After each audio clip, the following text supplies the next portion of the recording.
let's not take out debt that, the borrower's slave to the lender. Yeah. Like, it's called MasterCard for a reason. You can't serve two masters. Hi, and welcome back. Prince of Peace podcast. I'm Matthew Harris. And I'm Michael Harris. Thanks again for joining us today. We wanted to talk a little bit about finances today and God's stewardship and how we steward the finances that we've been blessed with. And I found some interesting statistics as we were kind of preparing for this podcast today. And did you know that the Bible mentions more than 2,000 times it talks about money? Wow. And the second thing that I thought was really interesting is Jesus, when he teaches about money and how to manage it, nearly 15% of his preaching and 16 out of his 38 parables, the subject is money and how it relates to the kingdom of God. So when you hear those two statistics, and when we think about what we're learning as far as finances and the importance of stewarding what God's given us, what comes to mind? Well, like a lot of things in life, I view money as a tool to be used appropriately and not misused. Because like any tool, if you use it the wrong way, you can get hurt. It can cause a lot of damage. You can damage the tool, you can damage yourself, you can create more headache and trouble than you set out to with good intentions even. So just keeping awareness of it's a tool to be used appropriately, and then always having that mindset of stewardship with it in the same way that we've talked about, your body's not yours. God blessed you with this gift, so steward it well, take good care of it, and then it will, bear really good fruit in your life. I think money is the same way. It's blessings from God. He's trusted you with the blessings and the finances and the money in your life. Even if you've had to go out and earn it through work, it's still a blessing, and it all belongs to Him. So steward it appropriately. Yeah. And take good care of it. Be responsible. Be mindful, and just watch it multiply. Yeah. I mean, watch it bless not only your life, but all those around you, and in a really powerful way to help the body and just to bless His kingdom. Yeah. And I think one of the things that comes to mind, especially as a younger parent, is generational wealth is something that I've been really keen to learn more about and what that looks like from a biblical worldview. And, the primary thing that I think God has revealed to me is, number one, don't be a slave to the lender, as it talks about in Proverbs 22. So if you can't afford it, don't buy it, or save if you really want it. Number two is think about generational wealth and how do you bless your children's children with what you can leave behind, not only from a financial standpoint, but just a gifting and a teaching perspective as well. So a lot of what we talk about here in this podcast is something that we've shared that we hope our kids can reflect on and take back for themselves as they continue to grow and begin their lives as adults as well at some point. So yeah, I think the generational wealth thing doesn't always necessarily have to pertain to leaving a large amount of money as an inheritance to your children or your children's children, but the responsibility and the teachings you impart on them and the wisdom you bless them with and showing them good stewardship through your actions and character in life will ultimately be generational wealth kind of creator or blessing for them. So something that often happens in today's culture is people who don't necessarily have financial literacy, or they're living in the world and they're super stressed and concerned and worried and maybe not in the best financial situation. A lot of times that really damages your children as they grow up and come into their own, because if you haven't been financially responsible your whole life, you haven't been saving any money, putting something away to hopefully retire one day on, it falls on your kids to take care of you when you're older, when you're not working. And whether you mean that for them to do that or you have those intentions or whatever, they're going to take it on themselves to take care of you, right? To to pay your bills, to get you out of debt, to help you financially, which really stunts and, puts kind of this left turn in their life that God probably didn't maybe intend for them to live that life. But because of our irresponsibility and our bad decisions, a lot of times it falls on them. And we take it on ourselves to care for those who are in our family, which is a great thing. But if we would have made better decisions and had better habits, we could have prevented a lot of that. Like not having this, mindset of, well, the government will take care of me eventually when I retire. That ain't going to be the case because Social Security is barely enough for people to live on. So you need to be spending less than you make. You need to be saving some percentage of your income in your working life to prepare for that next phase of life where you don't want to be 80 years old working the door at Walmart. You want to have freedom and ability to spend time with your family, do things you enjoy, and not be stressed about finances till the day you die. And not be at the end of your life looking at your children and your family surrounding you like, oh, crap, I'm leaving them a big mess to deal with. So a lot of that has to do with financial planning and, having things in order. Sure. Even early in life. That's something that I've thought a lot about having a child is even though I'm young and healthy, anything could happen. I don't know, what God has in store. So having some sort of, will or living trust or something set up for your child or your children so that it's not a giant mess if something were to happen. Yeah. Where it's like the government's going to take a lot. It's going to go into probate. It's going to be a lot of headache and heartbreak because whatever wealth you have created is going to be eaten away by this system that wants to get its cut. Yeah. So whether it be, imparting that wisdom or actually leaving a financial nest egg or property or financial blessings, also equipping those children with the mindset and the skills to take care of it. Yeah. Because most wealth is squandered in like the third generation, if you've ever heard those statistics. Yep. Like maybe you raised your children right and maybe you didn't, bless them financially in their life and you kind of made them go about it their own. But then you leave this nest egg that maybe they get to touch a little bit, but then their children haven't had that same financial kind of upbringing and, wisdom. And then it's squandered, blown. Yeah. That generational wealth is gone within 3 generations. Yeah, and I think there's some practical things that I've learned when I think about generational wealth and how to, from a biblical standpoint, leave assets behind so that it can be beneficial in a way. And primarily, one being, I've done a much better job of as I've grown older to take 24 hours to think about the purchase before I actually make the purchase. Yeah, that's a good one. I think that's a good practical step in my experience. And a lot of times I'm like, I don't really need it because can be impulsive when I make purchases. I think everyone can be impulsive. So having a cooling off period to really sit with and not just sit with or contemplate, but pray about. Yeah, exactly. Like That's the biggest commune thing. with God. Like, "Hey, Dad, is this a good decision? Yeah. If your earthly father is still in this earth and you highly respect and he's taught you so much and given you so much wisdom, you would go to your dad and say, hey, Dad, I'm thinking about buying this, $60,000 car. And it's like, is that a good idea? You're going to get some wisdom. Right. And so doing that with your Heavenly Father, having that always available to take that cooling off period of like, oh, shiny thing I really want, let me wait on it. Right. And let me talk to God and let me see if, this is actually a good decision. Right. Because oftentimes it's probably not. Right. Right? Yeah. Especially if you feel impulsive and you really want to buy it. Yeah.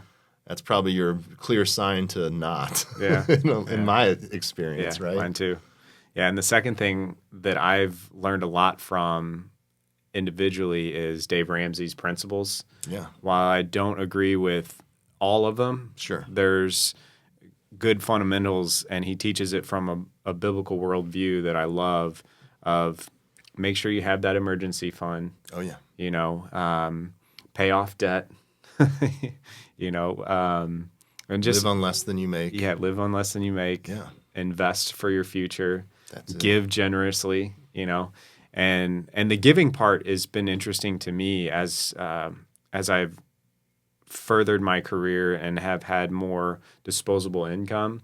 What I've found is some people in the world might call it a law of attraction or karma, but it's like if you have open hands Yeah. to give to a need that you feel like pulled in the spirit, that comes back to you tenfold. Sure. In a lot of ways. And it may not be monetarily. Sure. So I don't want to put false hope in people's mind, but like Yeah. a lot of times in my experience when I give, it's from a cheerful place, which the Bible talks about, give cheerfully and not reluctantly. And when I do that, I often find myself just being so excited that I can partner with God in that giving and that it can be such a blessing on the back end to somebody, because blessings go both ways. Yeah.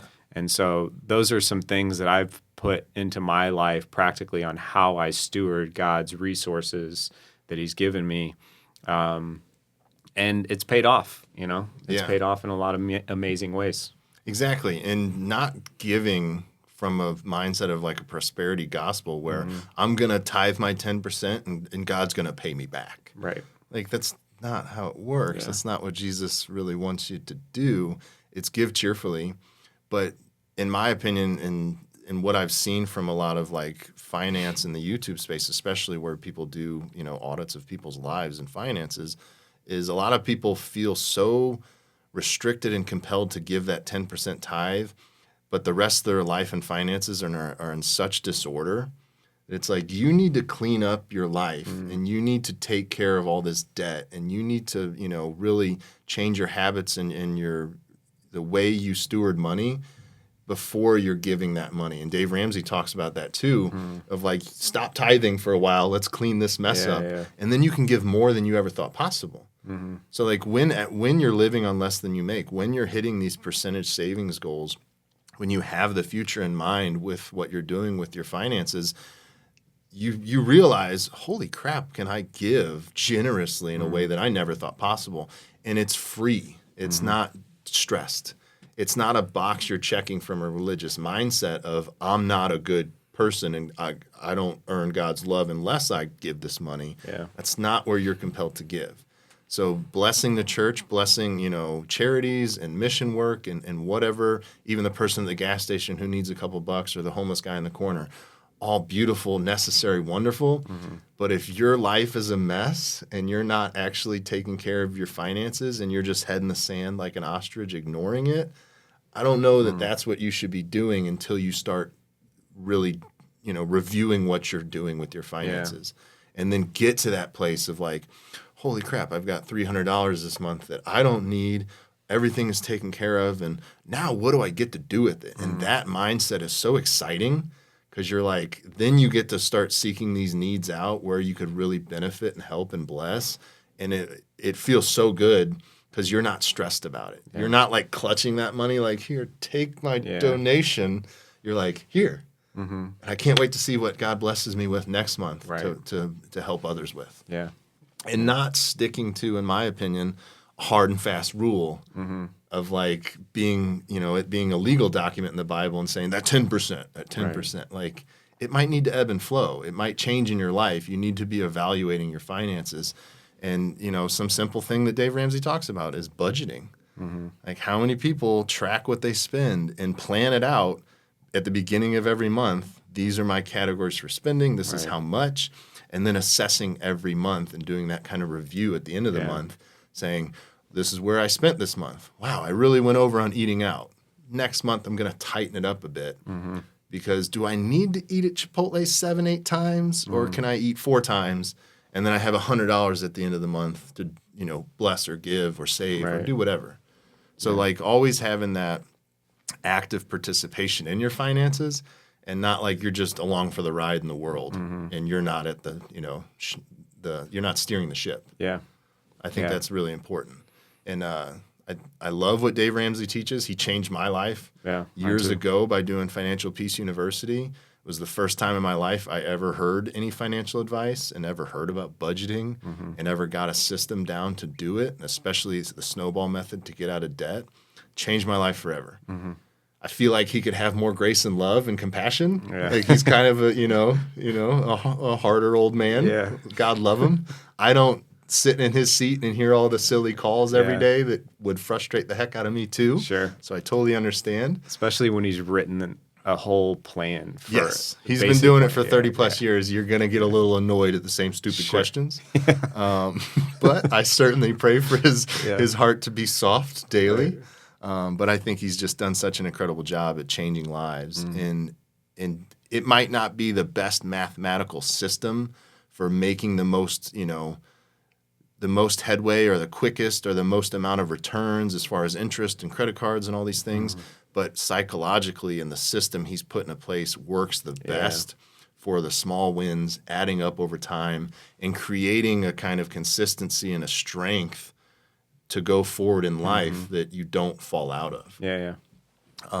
But that being said, there are certain things you can take advantage of when you kind of get your mindset and your life in order discipline-wise.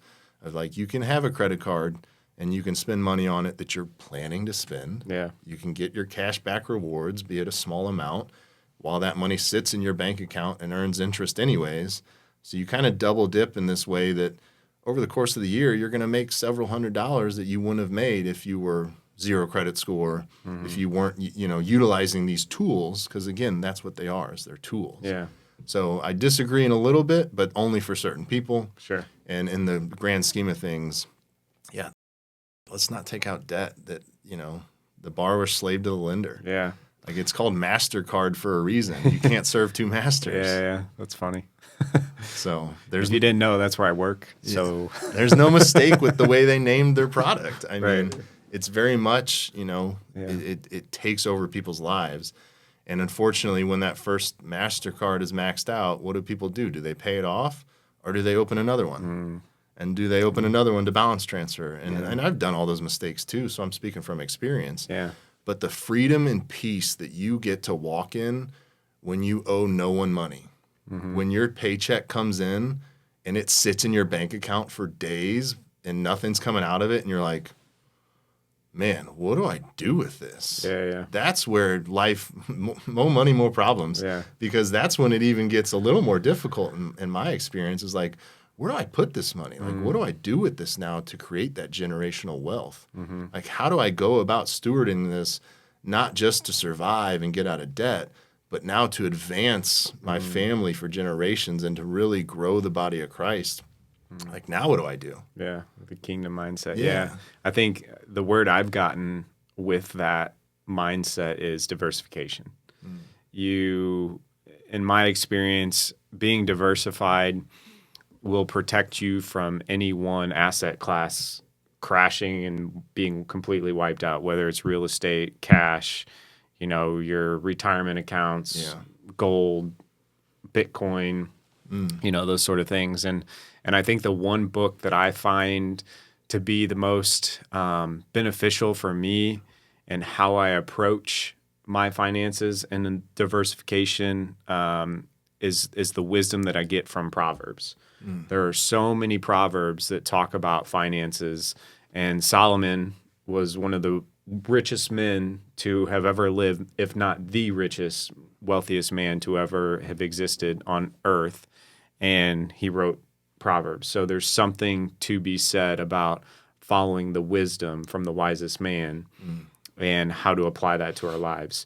So, when we talk about diversification, one of the things that we've discussed a lot lately that I've been kind of approaching from an arm's distance since I've known about it, being Bitcoin. But the more I learn about it, the more I'm intrigued of how this can be a stored value vehicle to put some of my assets in to help with that generational wealth mindset. So what is your approach when you think about diversification and how you apply that to your life?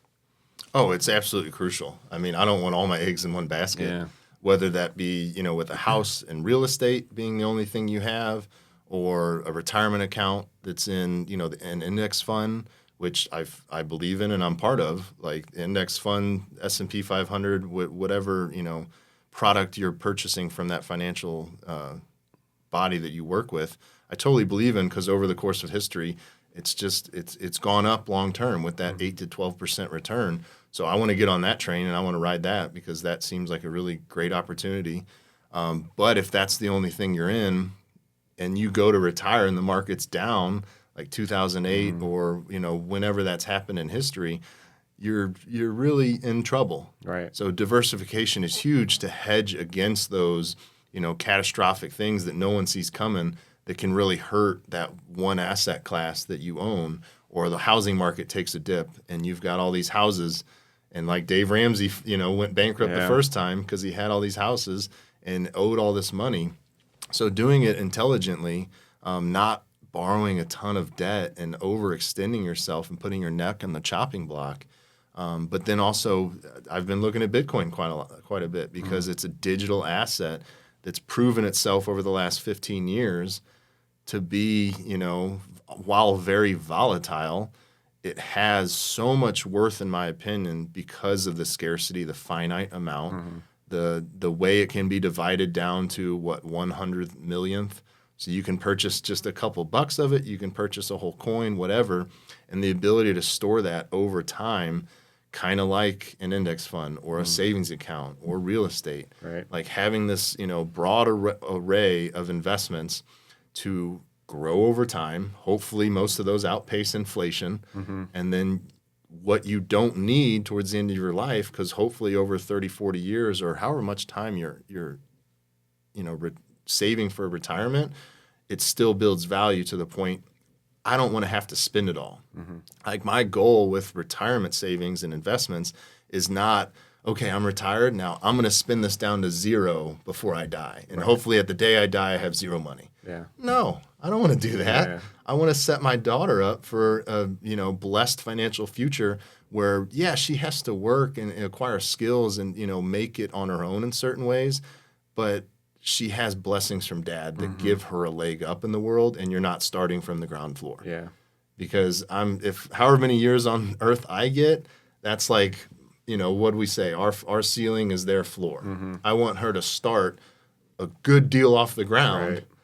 That my life is really reflected in not just her character, her personality, and her, wisdom and compassion and all these things, but like, hey, my dad taught me a lot about finances and really stressed the importance of it, educating me and teaching me about it, because the world doesn't do that. Yeah. And giving her the understanding that this is not hers to manage, it's God's. Yeah. I'm get to sorry. participate. It is hers to manage, but it's God's provision. Yes.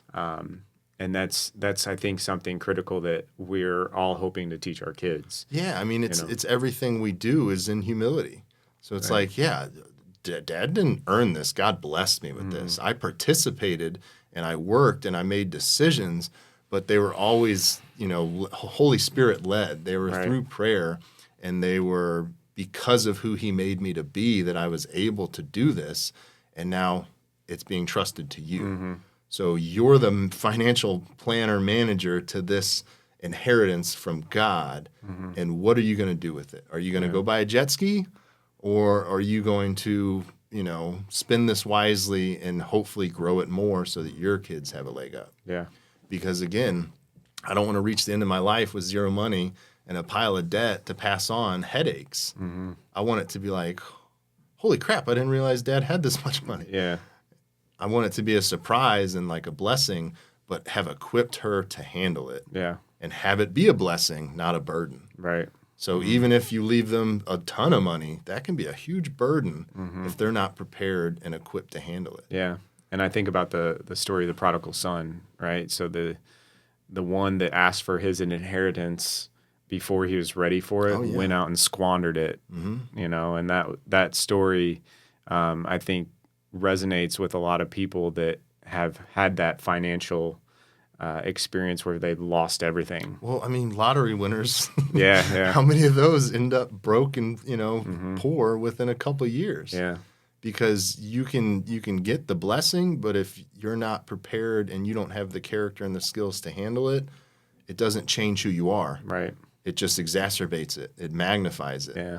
So you got to be prepared for it. And doing some of that kind of consistent hard work or research or learning, taking Financial Peace University, watching some content that is like teaches you finances, Right. Learning how to budget. Like if you're married, sit down with your spouse and you guys should be talking about finances. Right.